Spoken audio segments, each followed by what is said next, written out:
একটা আপডেটের যে পাওয়ার এটা ঝিনাইদহবাসী দেখাই দিছে। তাহলে আসেন আপনাদেরকে খুলে বলি। বরাবরের মতোই রাতের আধারে ব্যাকপ্যাক করে বের হয়ে গেলাম আমরা 8টা বাইক এবং একটা গাড়ি নিয়ে। উদ্দেশ্য আমাদের ঝিনাইদহ। আর এই ট্রিপে আমি বাইক রাইড করতে পারছি না, কারণ গাজীপুর স্থানসাথে আমি পায়ে একটা ফ্র্যাকচার খেয়েছিলাম, যার পর থেকে লং টাইম বাইক চালাতে আমার প্রবলেম হচ্ছে। আমার বাইকটা রাইড করতেছিল তাজুল। আমরা পুরো স্কোয়াড ধরে একটা ভাইবসের সাথে রাইড করতে করতে চলে আসলাম যশোর রাজারহাটে। এন্ড এখানে সুন্দর একটা চায়ের ব্রেক দিয়ে সাথে সিফাত আদনান আমাদের সাথে জয়েন হলো। যশোরের এই রাস্তাটা একটা টাইম অনেক খারাপ ছিল, এখন এই রাস্তাটা আমার কাছে অনেক বেশি ভালো লাগে। যশোর থেকে গেলে আমি সবসময় এই রাস্তাটার একটা স্টোরি দিই। দেন বিশাল বড় একটা যুদ্ধ করার পর চলে আসলাম আমরা ঝিনাইদহ। ঝিনাইদহর ভাই ব্রাদার আমাদেরকে রাত 2টার সময় রিসিভ করলো। বিষয়টা আমার কাছে অনেক বেশি জোশ লাগছে। দেন আর কিছু দূর সামনে আসার পরে দেখা হয়ে গেল আকিব আহমেদের সাথে। সো আকিব আমাদেরকে নিয়ে গেল বৈকাল ক্যাফেতে। এই রাত 2টার সময় তাদেরকে ওপেন রাখার জন্য থ্যাংক ইউ সো মাচ। আমরা ডিনার করে হোটেলের উদ্দেশ্যে গেলাম। এইবার শুরু গাইজ আসল খেলা। Good morning everyone. আমরা ঘুম থেকে উঠে গেছি। আমরা জুম্মার নামাজ পড়ে এসে বের হয়ে গেলাম আমাদের স্টান শোয়ের উদ্দেশ্যে। হোটেল থেকে নিচে নেমে দেখলাম আগে থেকে কয়েকজন আমাদের জন্য অপেক্ষা করতেছিল। সবাইকে নিয়ে আমরা স্টান শোয়ের উদ্দেশ্যে রওনা হয়ে গেলাম। এতক্ষণ পর্যন্ত সবকিছুই ঠিক ছিল। যখন ঝিনাইদহ বয়েজ স্কুল মাঠে ঢুকলাম তখন আমি পুরো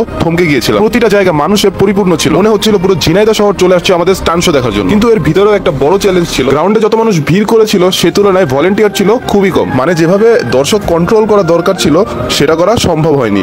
আর আপনারা জানেন বাইক স্ট্যান্ড কখনোই হালকা ব্যাপার না, ইটস এ রিস্কি গেম। তো সবার সিকিউরিটির কথা চিন্তা করে আমি বেশিক্ষণ স্ট্যান্ড করতে পারি নাই। ঝিনাইদহ তাদের পাওয়ার দেখাই দিছে। এত বেশি ভালোবাসা, এত বেশি ক্রাউড, মানুষ 2 তলা 3 তলা পর্যন্ত উঠে গেছিল বেয়ে স্ট্যান্ড দেখার জন্য। আপনারা আমাকে যে ভালোবাসাটা দিয়েছেন, যে সম্মানটা দিয়েছেন, এটার জন্য আমি আপনাদের প্রতি অনেক বেশি কৃতজ্ঞ। Life is nothing without struggle. এই জন্য গাইজ কষ্ট করতে হবে। আমি বারবার বলি নেভার স্টপ বিলিভিং গাইজ। আর নেক্সট কিন্তু আমরা টাঙ্গাইল আসতেছি 12 তারিখে। খেলা কিন্তু গাইজ এখনো শেষ হয় না। ইনশাল্লাহ আবার আসবো আমরা, আবার কাঁপাবো আপনাদের শহর ঝিনাইদহ। ঝিনাইদহ যে ভালোবাসাটা আমাকে দিয়েছে এটা আমি কখনোই ভুলবো না। ঝিনাইদহর বাইকার যারা আছেন তাদের কাছে আমার একটা রিকোয়েস্ট থাকবে, অলওয়েজ ওয়্যার হেলমেট। আর আমি বিশেষভাবে ধন্যবাদ দিতে চাই আমাদের টিম ঝিনাইদহকে।